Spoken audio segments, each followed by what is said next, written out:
ابو داؤد میں حدیث ہے ایک دفعہ پڑھ لو صبح کے وقت، لا الہ الا اللہ وحدہ لا شریک لہ لہ الملک ولہ الحمد وہو علی کل شیء قدیر، شام تک اللہ کے قلعے میں ہو، اللہ کی طرف سے شیاطین کے اگینسٹ قلعے میں ہو، شام کو پڑھ لو صبح تک قلعے میں۔ ابو داؤد ترمذی میں ہے کہ جو شخص صبح اور شام تین دفعہ آخری 3 سورتیں پڑھ لیتا ہے ہر چیز سے اسے کفایت کر جائیں گی۔ بخاری مسلم میں حدیث ہے جو رات کو سونے سے پہلے سورۃ البقرہ کی آخری 2 آیات ایک دفعہ بس پڑھ لے، جو کچھ مانگا مل جائے گا اور ہر چیز سے اسے کافی ہو جائے گی۔ مسلم شریف میں حدیث ہے کہ سبحان اللہ والحمد للہ ولا الہ الا اللہ واللہ اکبر پڑھنا، رسول اللہ فرماتے ہیں مجھے ہر اس چیز سے بڑھ کر محبوب ہے جس پہ سورج طلوع ہوتا ہے، دنیا اور دنیا کی ہر چیز سے بڑھ کر یہ پسندیدہ ترین کلمات ہیں جو ہم فرض نماز کے بعد بھی پڑھتے ہیں۔ تو یہ اللہ تعالیٰ کے کلمات ہیں، ان کے ذریعے اللہ کی طرف متوجہ ہوں، اللہ تعالیٰ دعا قبول کرتے ہیں۔ وہ ترمذی میں حدیث ہے ایک شخص آیا، اس نے نماز پڑھی پھر تیزی سے دعا شروع کر دی، آپ نے فرمایا سائل نے جلدی کی۔ ایک دوسرا شخص آیا، اس نے پہلے اللہ کی حمد بیان کی، پھر دروشی پڑھا، پھر دعا مانگی، فرمایا سل تعطا سل تعطا، مانگ تجھے دیا جائے گا، مانگ تجھے دیا جائے گا۔ اور نماز میں بھی پروٹوکول آپ دیکھیں کیا ہے، پہلے اللہ کی حمد بیان ہوتی ہے، التحیات للہ والصلوات والطیبات، پھر درود شریف، اور اینڈ پہ جا کے دعائیں آتی ہیں۔ دعا کا پروٹوکول ہے اللہ کی تعریف اور اس کے بعد درود شریف اور پھر دعا، اس کے بغیر دعا قبول نہیں ہوتی۔ اور جس نے تیزی سے دعا کی تھی نا، ترمذی میں حدیث ہے، پھر حضور نے اسے بلایا اور سمجھایا کہ پہلے اللہ کی حمد بیان کرو، پھر مجھ پر درود شریف پڑھو، پھر اللہ کی طرف متوجہ ہو، اللہ دعا قبول کرے گا۔ کسی مزار پہ جانے کی ضرورت نہیں میرے بھائی، گھر بیٹھے اللہ کی حمد اور درود شریف کے ساتھ آپ اللہ کی طرف متوجہ ہوں۔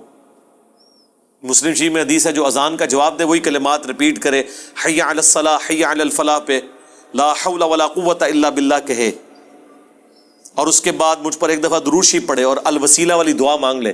قیامت کے دن میری شفاعت اس کے لیے حلال ہو جائے گی، اللہم اجعلنا منہم آمین۔ کتنے پیارے پیاری چیزیں ہیں جو نبی علیہ السلام نے تعلیم فرمائی ہیں۔ ہم نے اس لیے سنت اذکار کارڈ لکھے میرے بھائی،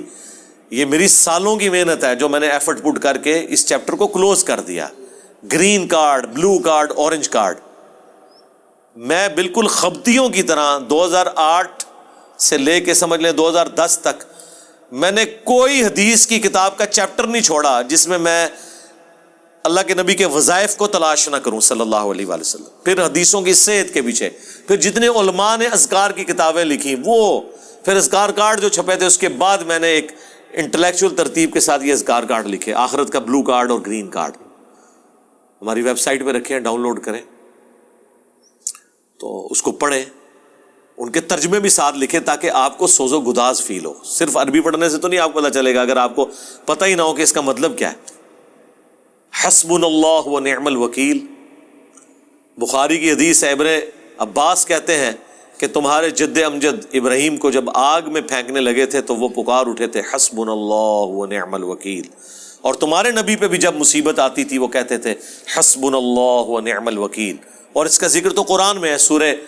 آل عمران کے اندر کہ جب اہل ایمان کو خبر پہنچی کہ کافر ان کے خلاف سازشیں کر رہے ہیں تو اہل ایمان پکار اٹھے حسبنا اللہ و نعم الوکیل، ہم نے اللہ ہی پر بھروسہ کیا، وہی بہتر کارساز ہے۔ اب یہ جب آپ کا کنسیپٹ ہوگا تو یہ اللہ کے صفاتی ناموں کے ساتھ آپ متوجہ ہو رہے ہیں۔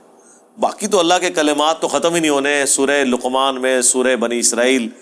سورۃ الکہف میں اللہ تعالیٰ کیا فرما رہا ہے کہ اگر زمین سارے کے سارے درخت جو ہیں کلمے بن جائیں اور سمندر سیاہی بن جائیں اور 7 سمندر اور بھی ساتھ مل جائیں، اللہ کے کلمات نہیں ختم ہوں گے۔ سبحان اللہ و بحمدہ عدد خلقہ ورضا نفسہ وزنۃ عرشہ ومداد کلماتہ۔ بخاری میں حدیث ہے اللہ تعالیٰ کے 99 نام ہیں، جو ان کو لے لے گا تو اس پہ جنت واجب ہو جائے گی۔ لینے سے مراد یہ نہیں ہے کہ وہ ان کی صرف تسبیح کھینچتا رہے گا، مراد یہ کہ وہ اللہ تعالیٰ کو سیریس لے گا، ٹھیک ہے؟ اور لوگ وہ خالی نام پڑھ رہے ہوتے ہیں، کہتے ہیں بس جنت ہوگی، نماز پڑھنے کی لوڑ ہی کوئی نہیں۔ بھائی اگر یہ سنن نسائی کبریٰ میں حدیث ہے نا کہ جو آیت الکرسی فرض نماز کے فوراً بعد پڑھتا ہے مرتے ہی جنت میں داخل ہوگا، جنت اور اس کے درمیان صرف موت کا وقفہ ہے، تو اس کے لیے نماز بھی پڑھنی پڑے گی۔ صرف آیت الکرسی پڑھنے سے کچھ نہیں ہونا. تو یہ اللہ تعالیٰ ہمارا تمام اچھے نام اللہ کے لیے، ان کو اس کے ناموں کے ساتھ پکارو. سورۃ الحشر کی آخری 3 آیات پھر احادیث میں بھی آئے ہیں، سنن ابی داؤد میں حدیث، ترمذی میں، کہ جو شخص ان کلمات کے ساتھ متوجہ ہوتا ہے، اللہم انی اسألک بانک انت اللہ لا الہ الا انت الاحد الصمد الذی لم یلد ولم یولد ولم یکن لہ کفوا احد، تو اللہ تعالیٰ اس کو واپس نہیں کرتا. ترمذی میں آیا لا الہ الا انت سبحانک انی کنت من الظالمین، اللہ واپس نہیں کرتا. بخاری مسلم میں آیا لا حول ولا قوت الا باللہ، اللہ کے جنت کے خزانوں میں سے ایک خزانہ ہے. تو یہ اسماء الحسنہ جو ہے اللہ تعالیٰ کے نام، اس کے صفاتی نام، وہ نہیں ہے جو آپ کو صوفیاء بتا رہے ہوتے ہیں کہ اتنے ہزار دفعہ یہ نام تسبیح کھینچ لیں، وہ نہیں، وہ ایک دفعہ ہی بہت ہے میرے بھائی. یہ ایک ہی دوائی کام کر دیتی ہے. زیادہ تر 3 دفعہ دعائیں آئی ہوئی ہیں، 7 دفعہ آئی ہوئی ہیں، 10 دفعہ آئی ہیں، اس سے زیادہ نہیں، سوائے تسبیحات کے جو 33 دفعہ ہیں یا 100 دفعہ ہیں. دعائیں تو آپ کو آیت الکرسی ایک ہی دفعہ پڑھنی ہے فرض نماز کے بعد.